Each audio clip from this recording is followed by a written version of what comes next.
l'APHP invite les patients à contribuer à la recherche sur l'hypertension artérielle. Le projet Compare, la communauté de patients pour la recherche de l'APHP, rassemble les patients ayant choisi de faire avancer la recherche sur les maladies chroniques. La dernière question de recherche vient d'être dévoilée. Il s'agit de l'hypertension artérielle, la cohorte Compare hypertension. Une affection cardiovasculaire fréquente aux conséquences sévères.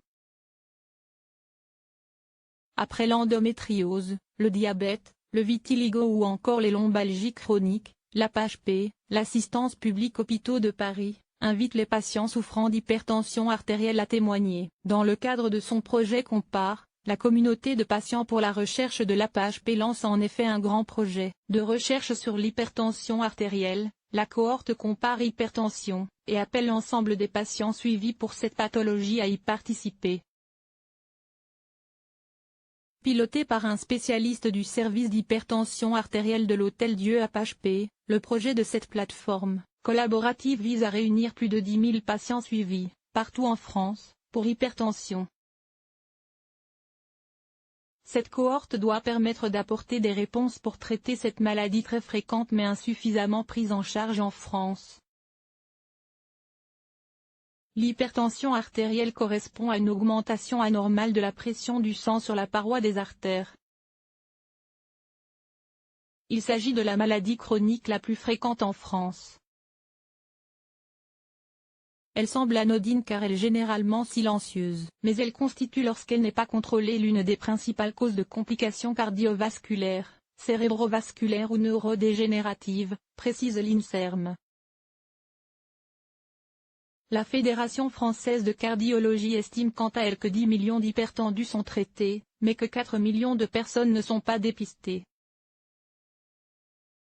20 millions de Français souffrent de maladies chroniques. Pour participer, les patients s'inscrivent en ligne sur la plateforme Compare avant de répondre en ligne à des questions générales, qualité de vie, traitement médical, ou spécifiques à leur maladie en y consacrant entre 10 et 30 minutes par mois. Leurs réponses diverses apportent aux équipes des précisions sur la manière dont ils vivent avec une hypertension artérielle, sur leur traitement et sur leur parcours de soins. Ces informations, qui pourront être enrichies par d'autres bases de données médicales ou médico-administratives, permettront d'étudier les déterminants du mauvais contrôle tensionnel et le fardeau du traitement en vue d'améliorer la prise en charge des patients, explique l'APHP. Présenté comme un projet scientifique, participatif et collaboratif, Compare rassemble cliniciens, chercheurs, patients et associations de patients, avec pour objectif d'accélérer la recherche médicale sur les maladies chroniques,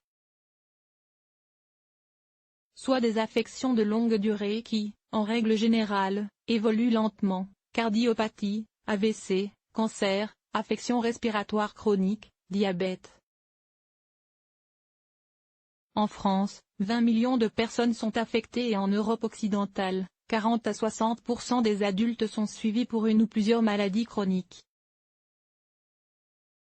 Ce type de pathologie peut détériorer la qualité de vie et entraîner des errances de diagnostic, des complications, des invalidités ainsi qu'une souffrance physique et morale.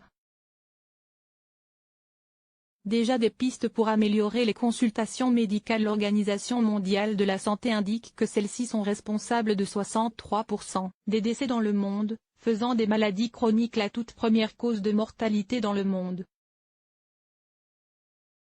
L'APHP fait également savoir que la première étude scientifique issue de Compare vient d'être publiée par le BMJ Quality and Safety le 23 avril. En répondant à la question si vous aviez une baguette magique, que changeriez-vous dans votre prise en charge médicale?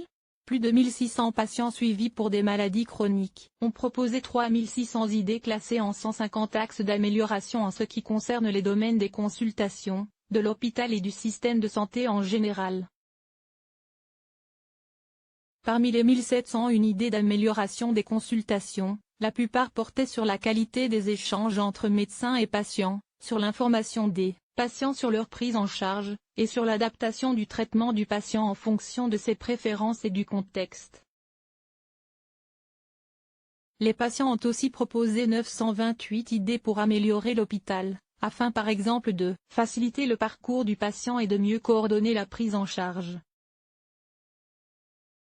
Enfin, sur les 984 idées recueillies pour améliorer le système de santé, beaucoup d'entre elles portaient sur la réduction du fardeau administratif des patients, qui préconise de faciliter les démarches d'accès aux soins, aux traitements et au remboursement.